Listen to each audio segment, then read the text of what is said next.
Is in memory of Jared Orchen. Today we will learn something unique, different. There is a tradition that when a person passes away, in memory of his to elevate his soul for his neshama. Neshama is a soul in Hebrew.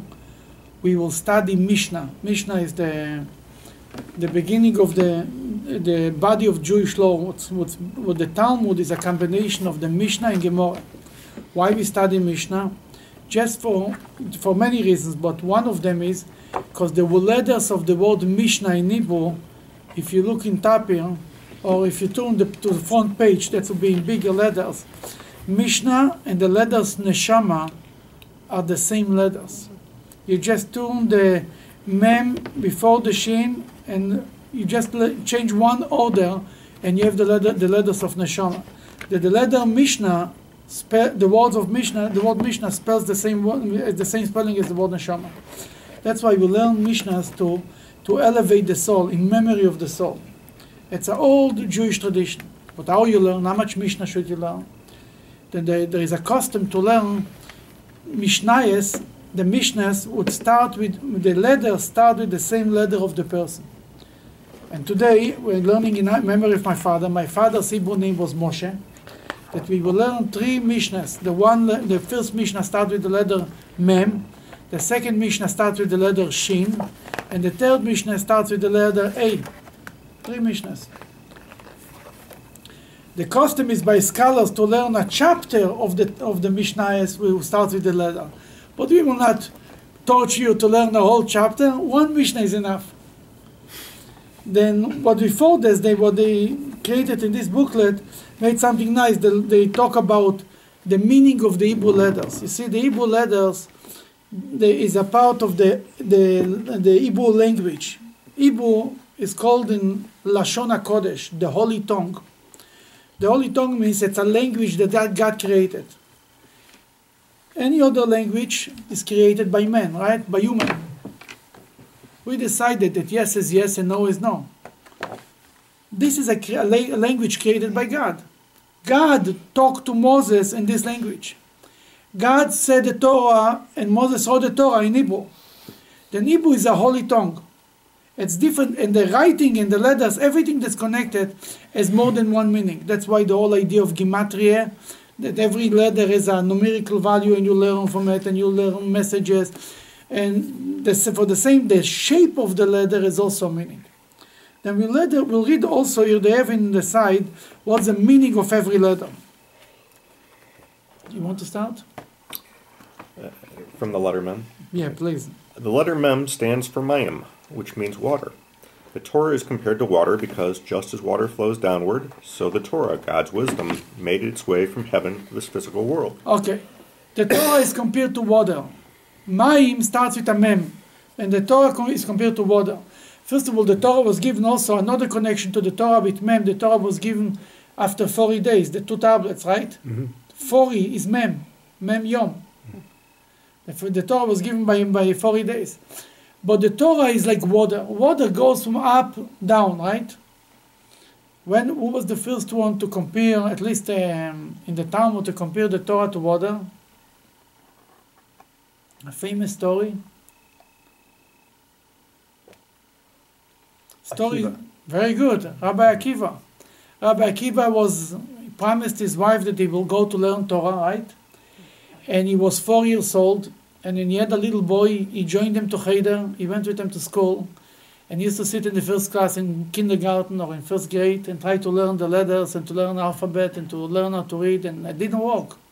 He couldn't connect with the Hebrew language, with the Torah. And he almost gave up. And once he walked on the road, and he saw how water is dripping on a stone, on a rock. And the water makes a hole in the rock. And he looked and looked and looked, and he knew he had this way of thinking that from everything that a person sees or hears, he has to learn a lesson. That he thought to himself, what can I learn from it? Then it dawned on him, if the water can make a hole in the rock, cannot the water of the Torah make a hole in my rock? And that gave him renewed his strength and his commitment to learn Torah. then that's the first example the Torah compared to water. What's the idea? The Torah comes from God. Water comes from above God to below. On the other hand, prayers comes from us to God. We pray to God. The Torah is compared to water. Prayer is compared to fire. Fire goes up from the bottom up. It's like us. And more than that, when you pray, you get all excited, go all fired up. You pray to God. Then the water comes down, the fire goes up. Okay. Now he says another interesting point about. Go ahead. Is the Torah compared to living water in one passage? Yes. Okay, Yeah. The prophet says that instead of drinking from the living water, they went to take water from not promising wells, so to speak. Not promising. Used to have the water. I mean, like what's called a pits of water. Borot nishbarim. Azvu makor mayim chayim. They left a source of living water. Lachtzov lahem borot nishbarim. To dig pits of water who do not shelo yachilu hamayim. They will not bring. Who do not have water to offer. Not have living water to offer. Is living water flowing water like a stream, or is it something a stream? Different? Anything that's a natural, anything is a natural collection of water. Living water is more a stream, yeah, no question about it. But for a mikveh, for example, every natural collection of water is kosher. If you collect rainwater, that's what a mikveh today is. Okay. But if you have go to the sink and fill up, a pot of water, that's not living water. That's pot of water. Okay. No, the moment somebody touched it unnaturally, it's not a living water. So the idea is it's water from God, basically. A collection, a natural collection of water, a body of water. That's kosher for a mikveh. But really, mayim chayim would really mean stream of water. Yes. The other thing about the mem, there are two forms. Go ahead. There are two forms of mem: the open mem and the closed mem. The open mem represents the revealed Torah, the parts open to all, whereas the closed mem represents the Torah's secrets, which are closed and hidden. Right, the closed mem is the mem in the final mem. The mem that is in every word we have a final mem. For example, the third word in Hebrew, the word Mitzrayim, the last letter is a mem. It's a final mem. It's a closed mem. The first in the same line, the same word actually, Mitzrayim, starts with an open mem and ends with a closed mem. You see. Then the open mem represents the open part of the Torah, the Talmud. The closed mem represents the secret parts of the Torah. It's also the closed mem represents the time of Moshiach when the world is complete. It's interesting that the word Mitzrayim starts with an open mem and ends with a closed mem. Okay, then now we know what the letter is. Now we're going to learn the Mishnah itself. The Mishnah speaks about, is a quote, is really a Mishnah that we learned that, where is this Mishnah written? When we do it? Passover. Very good, and the Passover Seder, we say this Mishnah. Then because everybody knows the Agada, I'm sure everybody will know the Mishnah very well. It will be easy to go through. Then, Mark, you want to read the Mishnah? Sure. One should mention the exodus from Egypt at night. Rabbi Elazar ben... What is the Mishnah talking about? We learned last week, actually, it's a connection to last week. We learned last week that there are 3 paragraphs of the Shema. The first 2 paragraphs are a part of the Shema because that's the mitzvah of the Shema. There it's written about learning Torah every day, about putting on tefillin, about mezuzahs. The third paragraph of the Shema is the mitzvah of tzitzis, right? Then why we added to the third paragraph of the Shema, we explained last week, because the mitzvah of tzitzis reminds us about the mitzvahs of Hashem. The first 2 paragraphs talk about observing the mitzvahs of Hashem. The third paragraph reminds us about the mitzvah of Hashem. All nice and fine, but the mitzvah of tzitzis is only when? During the day. The Shema we say twice, once in the morning, once at night. Then it would make sense the first day in the morning when we say the Shema to say 3 paragraphs, the first 2 and the third one, because it's the mitzvah of tzitzis, and we fulfill the mitzvah of tzitzis during the day.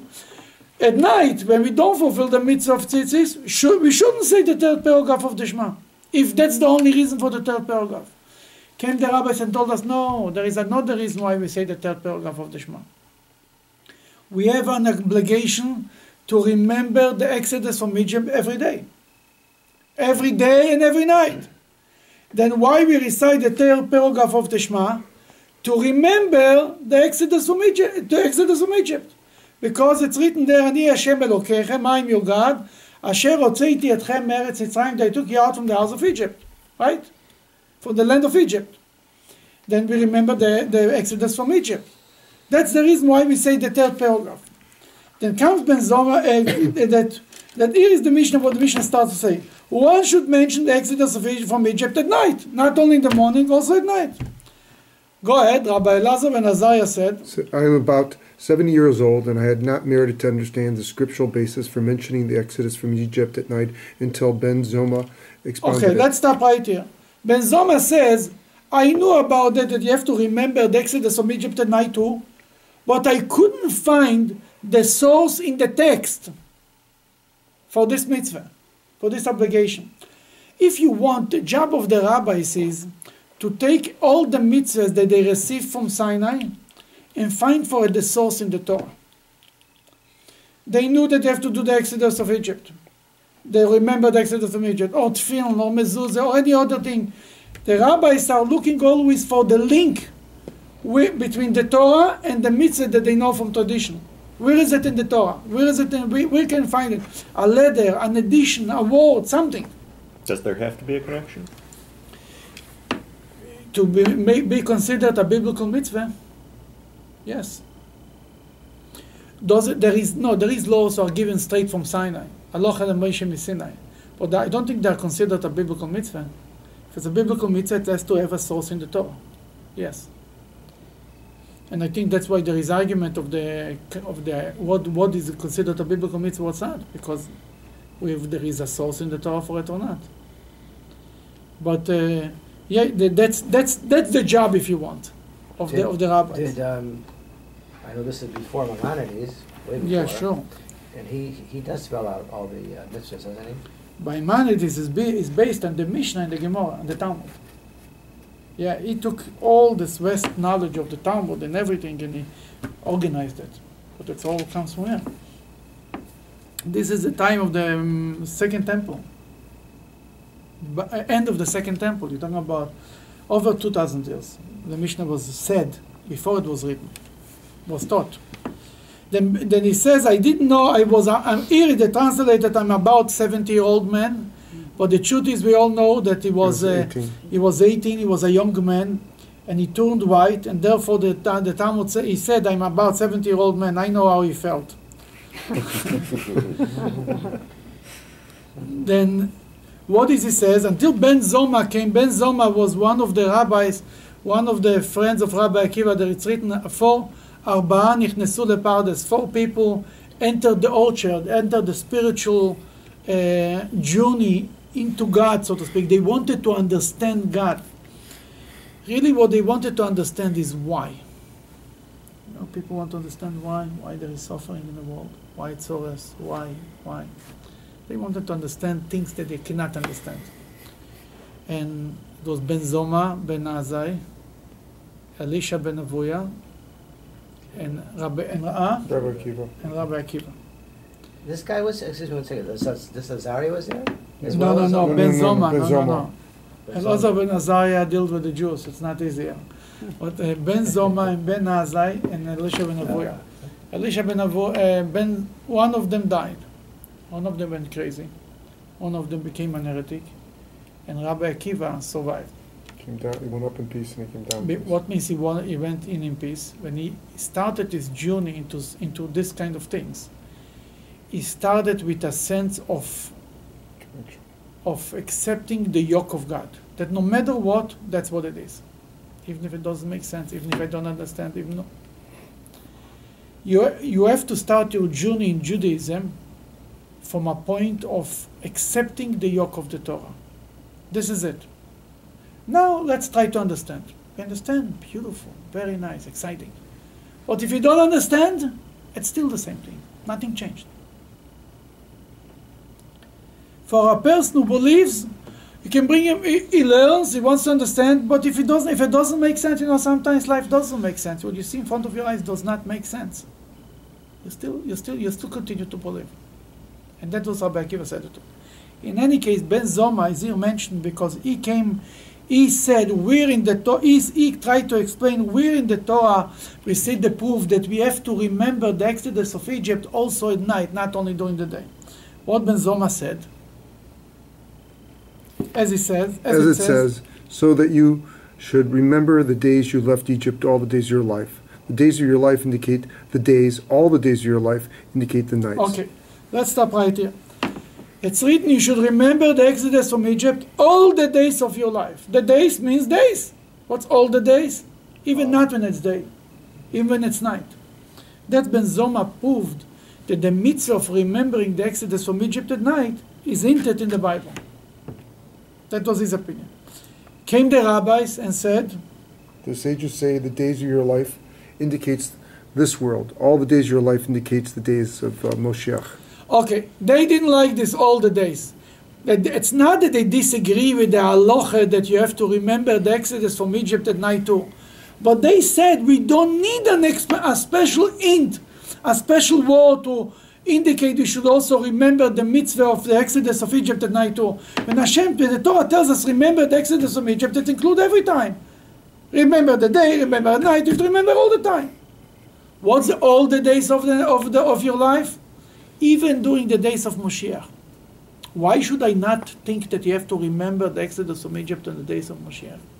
There's a whole other passage that basically says that the miracles of Mashiach will so dwarf the Exodus that we won't even remember what happened. Right. If you're so good, which prophet said it?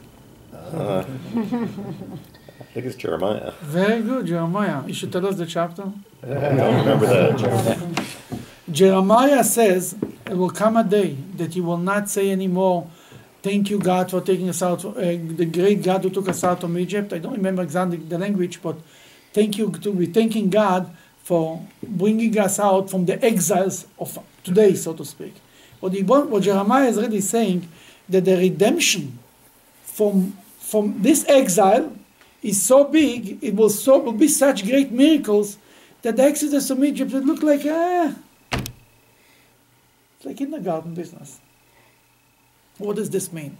You put up a candle on the table. It's dark. The light is amazing. Then you walk in, you turn on the lights. The candle is still there. The light is still there, but you don't disappeared. What happened? It doesn't make a difference anymore. It's so small compared to the big light that the small light doesn't make a difference. The exodus from our exile, when gathering all the Jews from all over the world, the coming of Mashiach will be such a powerful event that the Exodus of Egypt will be a small thing compared to it. Then the rabbi said that a person could say, based on this Jeremiah statement, then when Mashiach will come, that the question is, would we have to remember the Exodus from Egypt or not? Came the rabbis, that's what all the days of your life, even when Mashiach will come, we'll still remember the Exodus from Egypt. Because that was the beginning. When we became free people, and we came out from Egypt, when God gave us the Torah, will never be another Mount Sinai experience. God gave it once, and this is really remembering the Exodus from, what means remembering the Exodus from Egypt? That we took out, we were slaves, and now we can stand straight, with nobody beats us up. The Exodus from Egypt means that we were not anymore slaves to human, we're not anymore slaves to ourselves, we are slaves to Hashem, we are servants of God. The Exodus of Egypt, Pesach and Shavuos is one unit, you understand? Pesach and Shavuos, in some ways, it's like almost like a one holiday with 50 days in between. It's like Chol HaMoed is in between. Pesach is a Chol HaMoed and Sukkot is a Chol HaMoed. Pesach and Shavuot, it's a one long Chol HaMoed and two holidays were really one holiday. They gave it two separate days, so really it's one thing. Then we remember the Exodus from Egypt means remember Mount Sinai. Remember we received the Torah. Even when Moshiach will come, this will be still the most important event that made us who we are. God chose us as His people. That's what it is. Nothing, this will never change. That's this Mishnah. Now we'll learn the elucidation on this Mishnah. Go ahead, please. Read simply the Mishnah here instructs us about the daily prayers. Just as we call to mind leaving Egypt in the morning prayer, so should we do at night. But there are deeper meanings here as well. Egypt was the first place of our exiles and serves in the Torah as a paradigm of life, as it must not be. It was a place of idolatry and slavery. It was a place in which the ruler was worshipped as a god and in which human beings seen as having no innate worth could be used and discarded at will. When Israel was born, its first order of business was getting out of Egypt. We had been trapped and hemmed in, slaves in body and in spirit. Getting out of Egypt was an escape, not only from physical slavery, but from mental and spiritual slavery as well. Only as free men and women could we rise to be the people of Israel. In Hebrew, the name for Egypt is Mitzrayim. The mystics tell us that the Hebrew name for something embodies its essence. In this case, that connection is startlingly clear. Mitzrayim is related to the word Mitzarim, which means boundaries or limitations. Okay, what he says here is like this. Let's read, it becomes a little more substance. Mitzrayim, and Mitzrayim in Hebrew, the word for Egypt in Hebrew is Mitzrayim. The place, the country, is Mitzrayim. Mitzrayim has another meaning, Mitzarim. Mitzarim means boundaries. Going out from Egypt, what he really wants to say is like this. A person can say, what are we nudging every day about the coming out of 3,300 years ago? Get alive, finish, fine, okay, good. Every Pesach we come with the same story, we all get all excited, we eat the same matzah. Fine. People sit down like they say, don't think to themselves, I do it for so many years. Again, especially the second night. Okay. One time it was nice. How many people tell me, when my grandchildren used to come to my house and they had little children, we did a Seder. No, for the children. Religion is for the children. What he said, what Chassidus says here, Mitzrayim, remembering the Exodus from Egypt, is not a story from 3,000 years ago.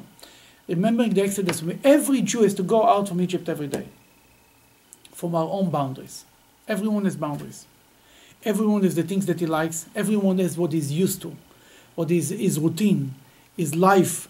And he doesn't want to break his routine. He doesn't want to go stronger, bigger. Sorry. And therefore,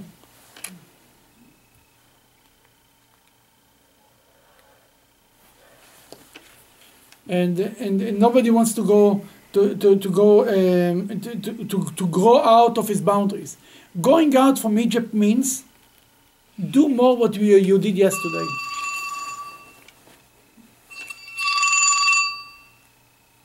Sorry.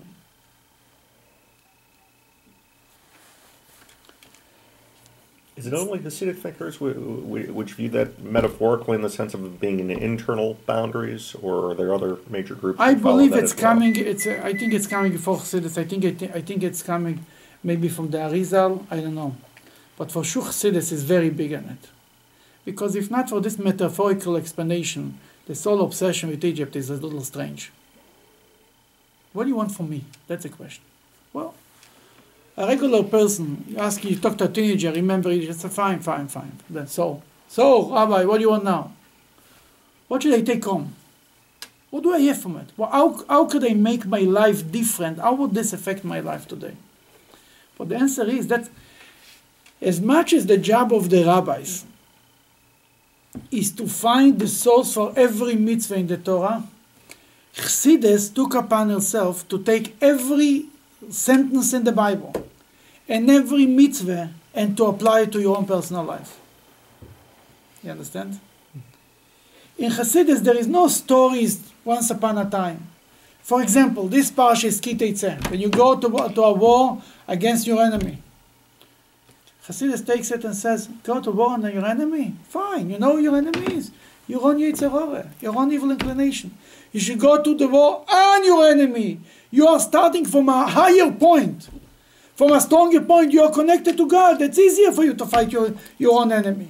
Taking a step, a person reads that, okay, say it's who is going to war? I'm living in America, I'm not going to war. What do you want from my life?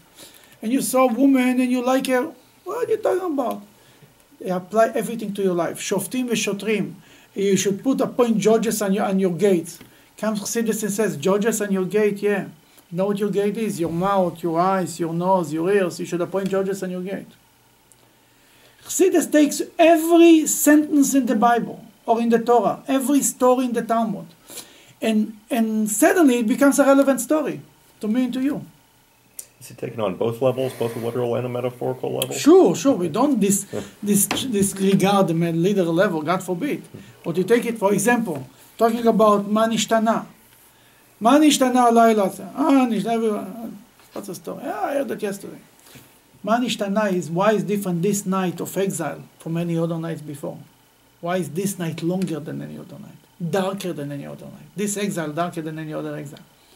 Is again, wherever you go, everything in the Bible, in the prayers, in the Talmud, Chassidus took every story, especially the Rebbe was very, very big in it, took every story and turned it into a conversation between you and God. Suddenly it's not a story that happened once upon a time. Ani Dodi v'Dodi li. I'm to my beloved to me. What do you think it's a love story? It's in me and God. The idea of Chassidus is it's all about you. It's not about Egypt, about the community, about the rabbis, about him, about them, about the king. There is many mitzvahs are about the king. What has to do with me?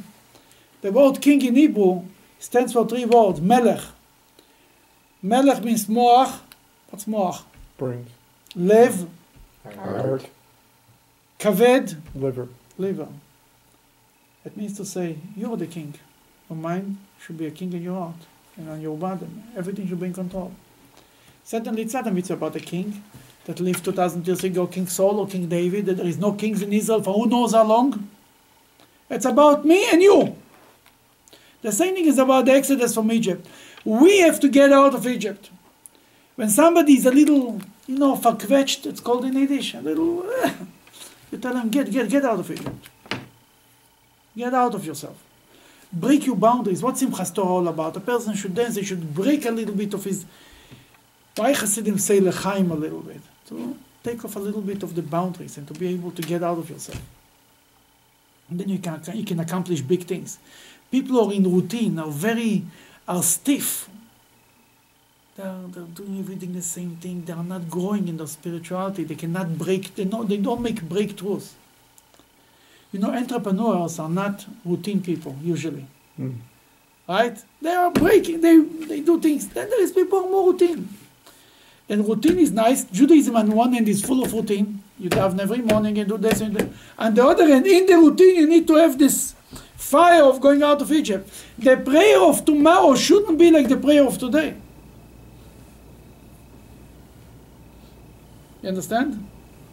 That's all idea. Let's just finish it. We can now complete the circle. We can now complete the circle. The Mishnah here is telling us that we need to remember and apply the lesson of the Exodus from Egypt, from all that hems on us, both by day and by night. By day, when things are clear and easy to navigate, then certainly we can make that choice. The Mishnah therefore teaches us that even by night, during times of pain, anguish, and unanswered questions, when things are not clear and the path in front of us is uncertain, we can and must choose and are empowered to leave our limitations and connect to our source. Basically, we say Shema at night too, and things are not so great. Some people, it's easier for them to believe in God when it's day, when things are beautiful. Some people, it's easier for them to connect to Hashem when it's night, when it's dark. Then they come back to God. And the Torah tells us, whenever it is, you have to go remember about God, during the day and during the night. Now we learn the second Mishnah. The first we learn the letter, then we learn the Mishnah. You want to read? No, the letter is Shin. What the letter Shin stands for? The letter Shin has three lines, right? 3 tops. Go ahead. The shin consists of 3 vertical lines that resemble a crown. These 3 lines signify the 3 pillars upon which the world stands: the study of Torah, prayer, and good deeds. Okay, that's first of all right here. See, some people like to learn Torah, some people like to pray, some people like to do good deeds. If you think about it, that's the way it goes. And the world stands on 3 pillars. It's true that you have to do all 3 of them, but Jewish people are always divided into one of these 3 categories. Some people were more busy with doing good deeds, with doing mitzvahs. Some people were more busy with learning Torah. Some people are more into prayers, and that's what you have. We have Shavuos is a celebration of learning Torah of Mount Sinai. Rosh Hashanah and Yom Kippur is more about prayers. Purim we give charity. Every day, every holiday is a different power. The 3 Go ahead. The three heads of the Shin also correspond to three forms of sanctity found in the world. The Holy One, blessed be He, the holiness of Shabbat, and the holiness of the Jewish people. Okay, that's something, we'll put it a little bit differently. You know, there is holiness the world is created of three forms, basically. People, time, and space. I don't know what the right official English word for it. In Kabbalah, it's called Olam, Shana, Nefesh. Olam means the world. Shana means year, time. Nefesh means soul, right? Spirit. Think about it. What's the holiest time of the year? Yom Kippur. Yom Kippur. What's the holiest place in the world? The Holy of Holies. The Holy of Holies. In Jerusalem, right? In Jerusalem alone, the Temple Mount. In Temple Mount alone, the Holy of Holies. The holiest person, Nefesh, in people, the holiest person. The Kohen Gadol. Who is the holiest person? The high priest, right? On Yom Kippur, these three coming together.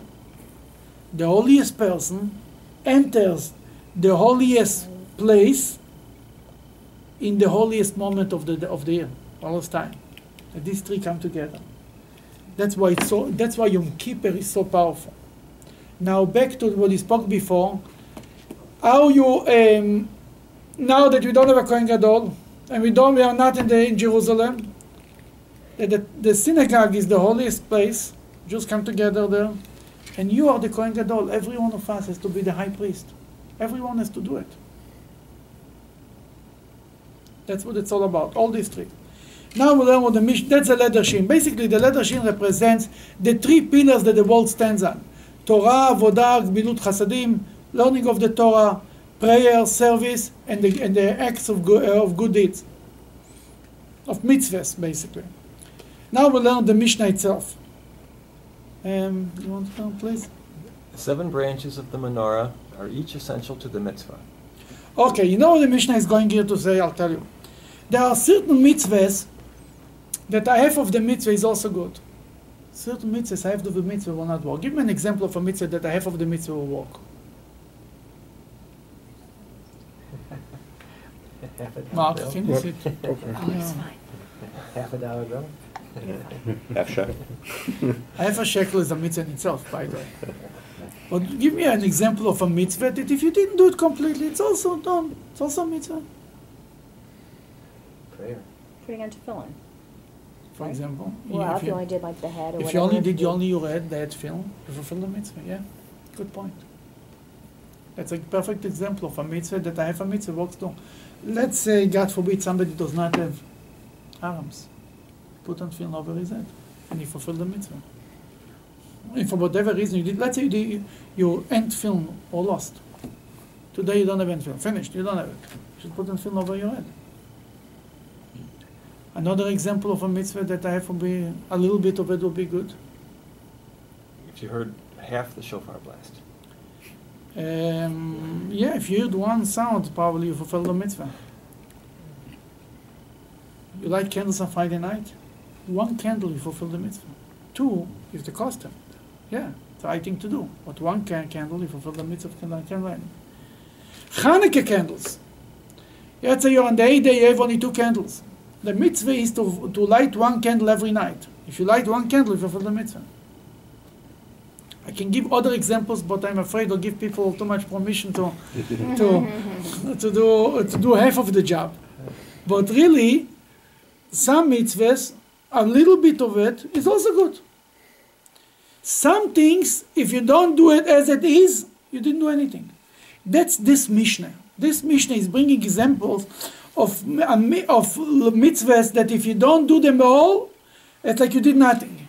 That it starts the menorah in the temple. That was a menorah of 7 branches. He says 6 branches, lighting 6 branches will not do it. It says to be 7 branches. If you did 6 branches, you didn't fulfill the mitzvah. It's a nice menorah, but the mitzvah is not fulfilled. Go ahead. Its 7 lamps are each essential to the mitzvah. Mm-hmm. The 2 paragraphs of the mezuzah are each essential to the mitzvah. Okay, the two paragraphs of the mezuzah, right? You cannot do, let's say somebody says, oh, I had place in my mezuzah only for one paragraph of the Shema, not the two paragraphs of the Shema. It's not a mezuzah. It's a nice thing, but a mezuzah it's not. Now it goes even further. But before we get there, I don't know if we answered this last week, but why are there only two passages in In the mezuzah? In the mezuzah, yeah. Because the mezuzah the passage that's made it to mezuzah is the two passages that speaks about the mitzvah of mezuzah. On the mezuzah, okay. You understand? Right about tzitzit. Even each letter is essential. Even each letter, if the mezuzah is missing a yud, a little yud, the mezuzah is not kosher. But I wrote the whole thing, who cares? And it doesn't even change the meaning of the word. Every letter is important in the mezuzah, no matter what it is. Without that, the mezuzah is not kosher. It's a very nice box, it's beautiful, the parchment is beautiful, but it's missing a letter. That's why today we have computers to check mezuzahs. You scan the mezuzah and the computer will catch mistakes. And the computer is better than the best scribe on catching missing letters. Other things you need a scribe. But for this, the computer is doing a better job. Continue. Go ahead, please. Related to that, is a Torah checked that way? Yes. Is it with a computer or is it a person? A person and a computer. Two separate things. They scan every page. They have a program, they scan every page. We sent our Torahs to be scanned, and they checked, and they found missing letters, yeah. What do you do if you find a missing letter? You can add it. In a Sefer Torah, it's much easier to add it. There is ways to do it. Yeah, you can fix it. Many ways, many options. But in a mezuzah, you're in trouble. Go ahead. The 4 paragraphs of the tefillin are each essential to the mitzvah. You cannot have only 3 paragraphs. You know, there is in the Ed film, there is 4 compartments. If one compartment is missing, you didn't fulfill the mitzvah. Oh, there's nothing in the yarn? In the Aron, there's only one. No, it's one long parchment with all 4 paragraphs. The difference between the Aron film and the Ed film is only that the same 4 paragraphs. But in the Ed film, they are written on one long parchment, one paragraph after the other, after the other, after the other. And when you roll it, you can read all 4 paragraphs. Paragraph 1, paragraph 2, it's like 4 paragraphs attached on one long parchment. Where the Ed film, it's every separate box compartment is 1 paragraph, 1 parchment rolled up. Why is that in terms of difference between the two? Why is it? There is explanation to it. There is even a spiritual explanation to it, but I don't remember the halachic explanation to it. Spiritual explanation is because I remember not long ago to see in the spiritual explanation that the Rebbe says is because the head is more a compartment, your mind divides things and explains things and everything is like separated. Where the heart, it's one thing, it's one feeling that a person has to Judaism. You understand? In your mind, you can differentiate things. In your heart, it's one. The arm is sort of the action, and by taking action, the mitzvahs, you're bringing a unity to Hashem because you're recognizing in the world that there's no longer any multiplicity, it's just Hashem. That's another explanation, but that's why I just tell you that's what I remember to see not long ago from the Rebbe. Okay, the 4 continue. Even each letter is essential. Mm-hmm. The 4 threads of the tzitzit are each essential to the mitzvah. The 4 threads of the tzitzis are the 4 corners. You have to 4 threads, right? 4 tzitzis. You cannot have 3 tzitzis. You must have all 4 of them. Continue. Rabbi Yishmael says. Rabbi Yishmael says, the 4 of them are 4 separate mitzvot. What does this mean? What does Rabbi Shmuel wanted to say? That 4 mitzvahs, the 4 threads of the tzitzis are 4 separate mitzvahs. One of the understanding is, then if you want, let's say you have a garment for 5 corners. How many tzitzis you have to put down? 1. 5 corners. None. I thought a 4-cornered Has to thing. be that has 4-cornered garment. I thought If it's less than 4 corners, you are not obligated to put tzitzis. If it's more than 4 corners, you must put 4 corners of tzitzis. Now Rabbi Shmuel says that you can really put 5 corners of tzitzis, because every one is a separate mitzvah, so to speak. And here with the halacha, it's not like Rabbi Ishmael. You have to put 4 corners of tzitzis, no matter how many corners you have. If you don't have 4 corners, this table has 4 corners. If this would be a garment, you have to put tzitzis on. If you don't want to put the tzitzis, you just round this up and finished.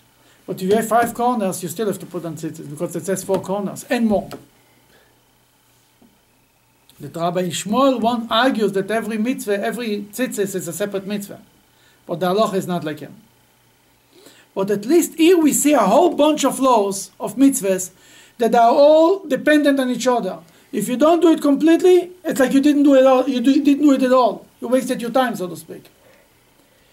Now we're going to learn a Mishnah, who is just the opposite. Then we'll learn what the meaning of the letter He is. Let's read the next Mishnah. Is the Graven right in top? Yeah. If one. The Chai is comprised of 2 No, letters. no, no. If one, we will go straight to the I'll Mishnah. start. Yeah, please. If one is riding on a donkey, when the time for prayer arrives, he should dismount and pray. Okay, this Mishnah speaks about, there is a mitzvah to pray east, right? In every synagogue, the ark is east. What means east? The mitzvah is to pray toward Jerusalem. Where is this coming from? From the prophet? From the book of? Zechariah? Zechariah? Ispadalu elecho derech arzam? I think it's Was so. he in Babylon? When he In said that? Babylon, not Zechariah. Or Zechariah was in or was Babylon. it Psalms? We're talking No, about? it's Daniel. Daniel used to go up in his attic, and used to have a window towards Jerusalem, and he used to pray. From there, and it's written also, there is a verse that says they should pray to you through your land, through their land. Itpalelu elecha derech artzam. You should pray to the land. Then the mitzvah is, Jerusalem is considered the center of the world. And the Jerusalem is where all the prayers go up towards from the Temple Mount. This is the place that all the prayer, this is the channel where all the prayers go. That every Jew, wherever he is, he has to pray toward Jerusalem. Not everywhere, it's east. I was going to say, yeah, if you're closer to How the about country from next Russia? door or whatever. How about Russians? Russia, where is from? If you live in Russia, where you They pray? go almost the west. South. South, South. If you're in China, west. west. The western wall. Yeah. Then it's not east, it's toward Jerusalem. Now, that's that's why in Bayas it's east. Bayas it works out really good because it's the Mizrach is the right way towards to pray. Even in Israel itself, depends where in Israel you are. I think in Tzfat, if you're in Tzfat, which side you pray? South. South. You guys, you're better than me in algebra and geography. I wouldn't confine in I need a It's over compass. there. Even here really east is this direction a little bit. It's not this, it's a little here. But it counts too. Hmm? It still counts. It counts. Now, the Mishnah speaks about somebody who is on a donkey. He's riding on a donkey. Time for prayer arrived. What should he do? The Mishnah says he should go off the donkey and he should pray. Right? Go ahead.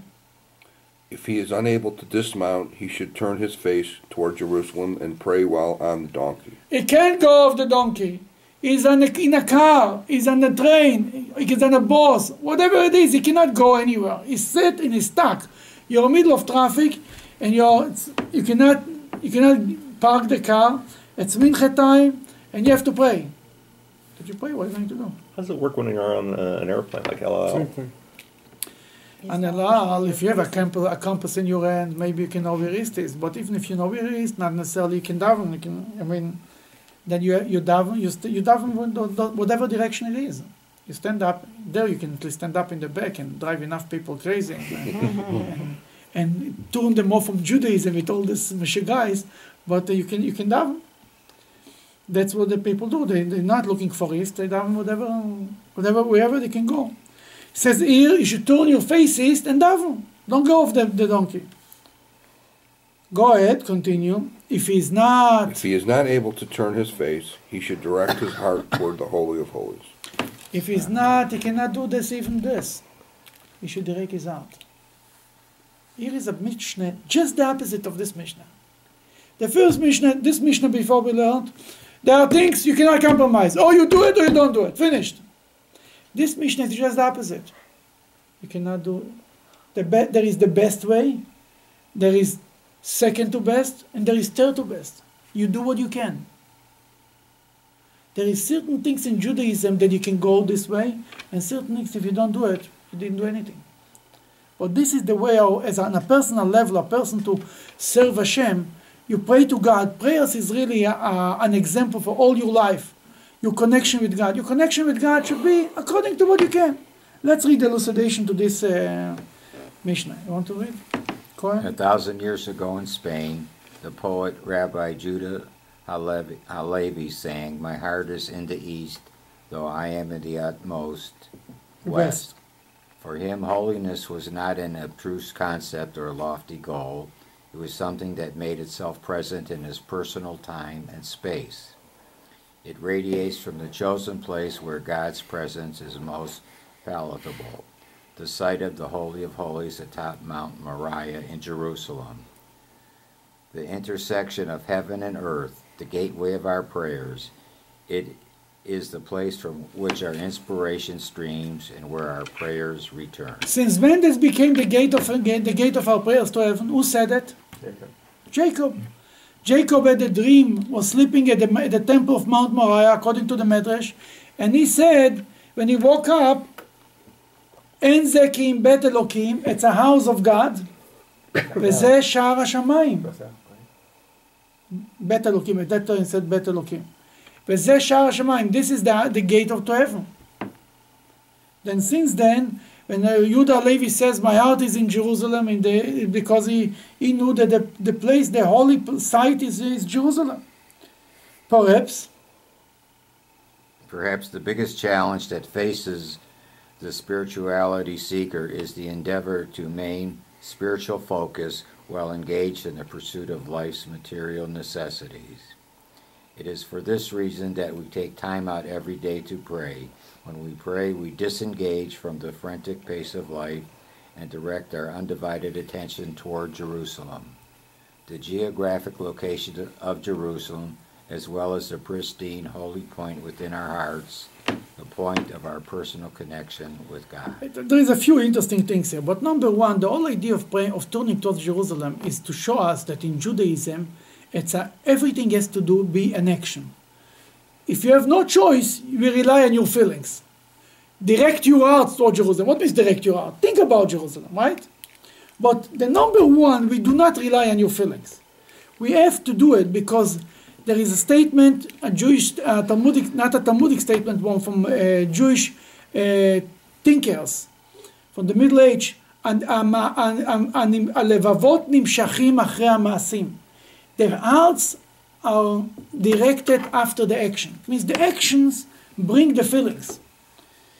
If you smile enough times, you start to be a smiling person, right? Many people come to our show, they're not smiling people. And after a while, they start smiling, they start being friendly. They feel not comfortable not to be smiling. It's not nice. You know? Everybody smiles here, you better learn to smile. In the beginning, he has to force himself to force his lips, his mouth to smile. But later, he doesn't need jelly anymore. He can do it on his own. Here too, for example, the Amida, we go 3 steps before and 3 steps and get back. Why? Like you go in front of the king, right?